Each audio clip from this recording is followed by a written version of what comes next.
Erick Thohir belum mau buru-buru cari pelatih buat timnas senior. Padahal posisi timnas senior lagi butuh arah yang jelas. Apakah ini langkah bijak atau justru beresiko besar buat masa depan Garuda? Beberapa waktu terakhir, publik sepak bola Indonesia menyoroti keputusan Erick Thohir yang memilih menunda perekrutan pelatih baru timnas senior. Dalam pernyataannya, Erick Thohir menegaskan PSSI tidak ingin terburu-buru karena ini bukan sekedar memilih pelatih, tapi memilih arsitek masa depan sepak bola nasional. Timnas senior saat ini memang sedang dalam fase transisi. Banyak pemain muda mulai naik, beberapa pemain naturalisasi tampil menjanjikan, tapi stabilitas permainan masih belum terbentuk. Erick menyebut, sebelum menunjuk pelatih baru, PSSI ingin memastikan arah pembangunan tim nasional di level U17, 20 hingga senior berjalan selaras. Intinya pelatih timnas senior harus selaras dengan filosofi yang sedang dibangun PSSI. Bukan sekedar menang sesaat, tapi membentuk sistem bermain jangka panjang. Jadi, langkah menunda ini sebenarnya bukan diam, tapi menyiapkan fondasi agar pelatih yang datang nanti benar-benar tepat. Kalau kita lihat ke belakang, banyak pelatih timnas datang dan pergi dengan gaya berbeda-beda. Akibatnya, tidak ada identitas permainan yang konsisten. Kadang kita main dengan pressing tinggi, besoknya bertahan total, lalu minggu depannya main long ball. Dengan kondisi seperti itu, mencari pelatih yang cocok bukan soal nama besar, tapi soal kecocokan karakter tim dan filosofi bermain. Saat ini, karakter pemain timnas Indonesia adalah cepat, lincah, dan punya kemampuan teknis cukup baik di ruang sempit, tapi masih sering kalah dalam hal disiplin posisi, pengambilan keputusan, dan mental bertanding.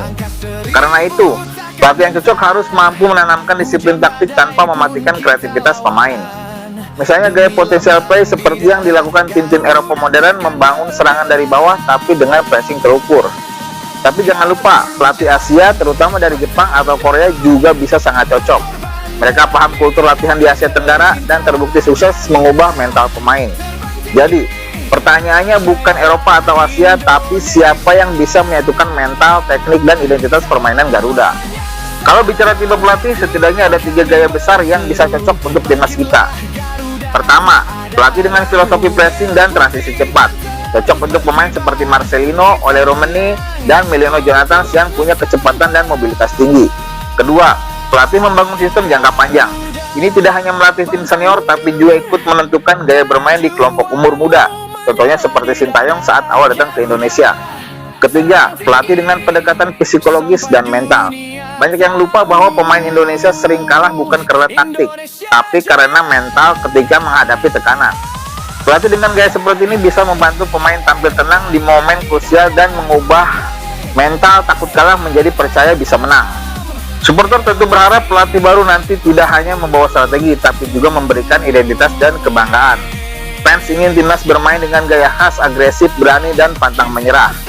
Mereka juga ingin pelatih yang bisa mengelola pemain muda dan diaspora secara adil, tanpa drama, tanpa ego.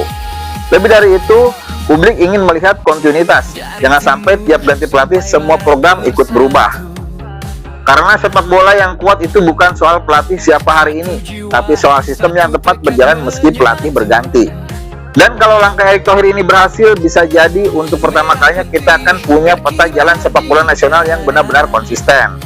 Jadi, keputusan Erick Thohir untuk tidak terburu-buru mencari pelatih timnas memang tampak lambat, tapi bisa jadi ini langkah paling jitu. Karena daripada cepat tapi salah, lebih baik sedikit lambat tapi hasilnya kokoh. Siapapun pelatih yang datang nanti, entah dari Eropa, Asia, atau bahkan pelatih lokal, yang terpenting adalah dia bisa menanamkan mental juang, disiplin, dan filosofi bermain yang berkelanjutan. Kalau kamu sendiri, tipe pelatih seperti apa yang kamu ingin lihat di timnas senior? Tulis pendapatmu di kolom komentar dan jangan lupa subscribe. Sampai bertemu lagi di video selanjutnya.